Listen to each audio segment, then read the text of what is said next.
Muy que buena, gente. Uno de los eventos más importantes dentro de la historia evolutiva de la vida en la Tierra es la aparición de los primeros vertebrados terrestres. Es un evento tan importante como la propia explosión cámbrica o la aparición de la vida pluricelular o la aparición de las plantas, porque cambia la configuración de los ecosistemas en la vida en la Tierra para siempre. Debemos remontarnos por lo cual al Devónico, que es un periodo de la era paleozoica que va a comenzar entre 418 y 358 millones de años y va a depender también de la fuente. Estos números podría variar algunos milloncillos de años.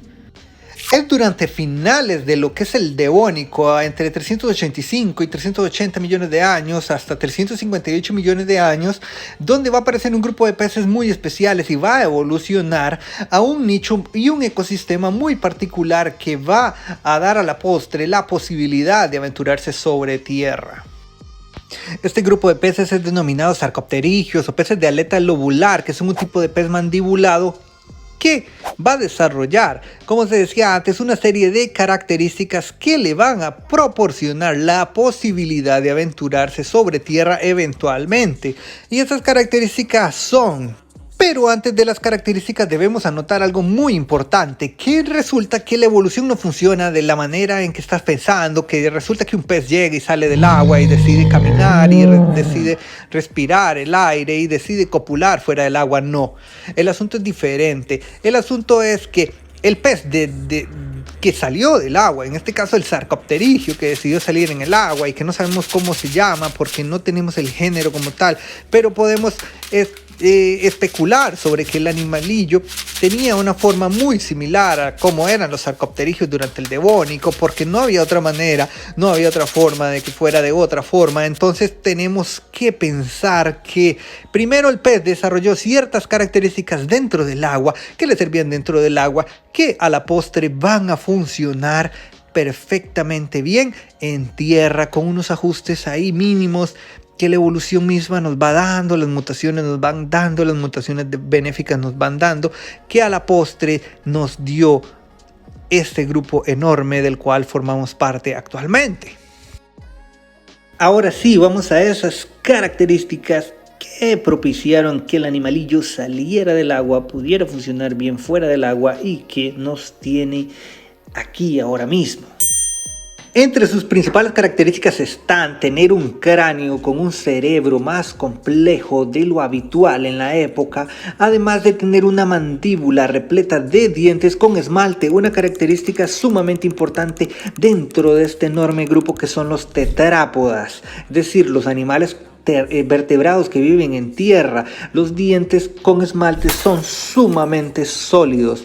Otra de las características son la presencia de pulmones, que aunque en grupos actuales de peces que viven todavía en el océano se utilizan para la flotabilidad, a nosotros nos funcionan para la respiración, igual que a los sarcopterigios durante el Devónico tardío les funcionó para respirar posteriormente en lo que es tierra. Es probable que tuvieran un sistema de respiración dual, branquial y pulmonar, pero que paulatinamente se fue dejando de lado. Debemos recordar, por ejemplo, a los anfibios, que son un tipo de animales que van a tener una respiración branquial durante la etapa larval y posteriormente pasan a ser pulmonares. Entonces podemos ver ese tipo de cambios en los anfibios.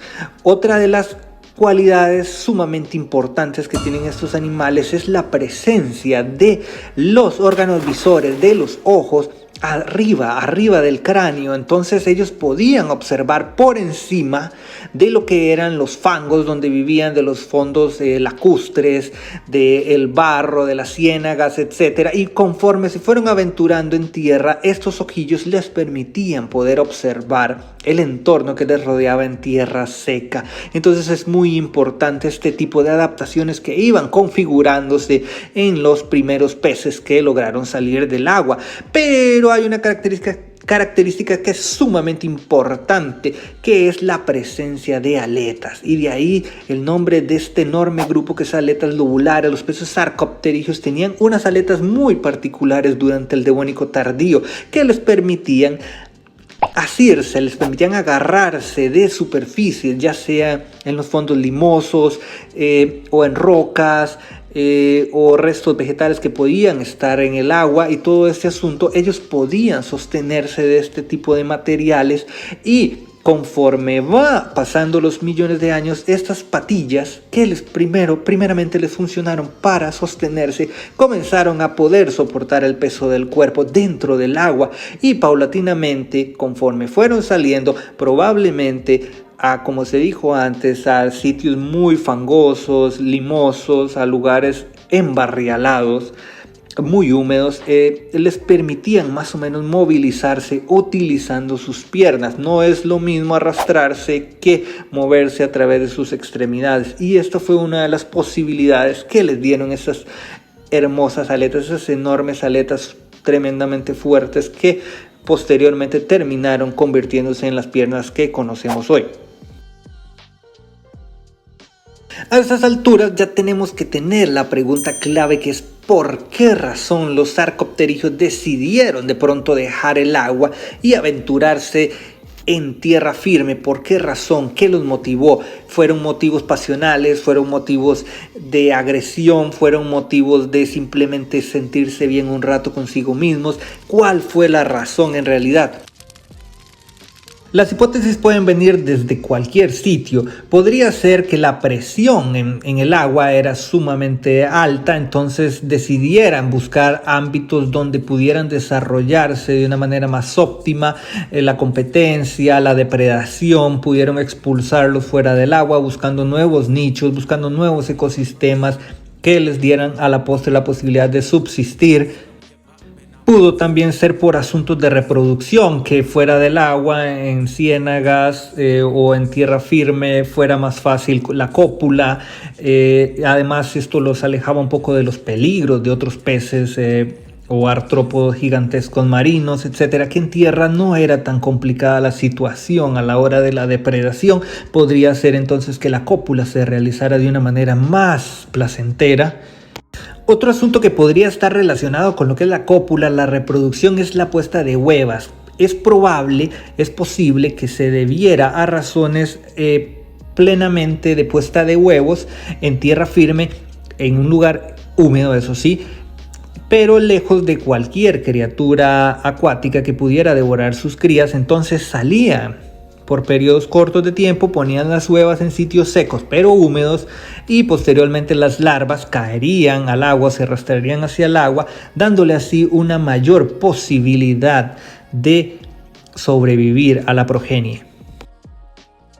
O podría ser simplemente radiación adaptativa, donde las posibilidades de alimentación y todas las anteriores que ya dijimos, de reproducción, de presión de ecosistemas, la depredación bajó, y también la competencia iba a mejorar, por lo cual simplemente el animal decidió entre comillas, vivir en tierra firme. Claramente no estamos hablando de tierra firme como tal, sino que de ambientes húmedos donde pasaban por igual los episodios larvarios dentro del agua, pero lograban aventurarse un poco sobre tierra firme, un poco sobre tierra seca, ya sea sobre troncos de árboles, en rocas, en sitios muy húmedos, que posteriormente, conforme avanza el Devónico y da su fin e inicia el Carbonífero, iniciaría así un nuevo linaje que sería el de los anfibios, el de los reptilomorfos y posteriormente diápsidos y sinápsidos.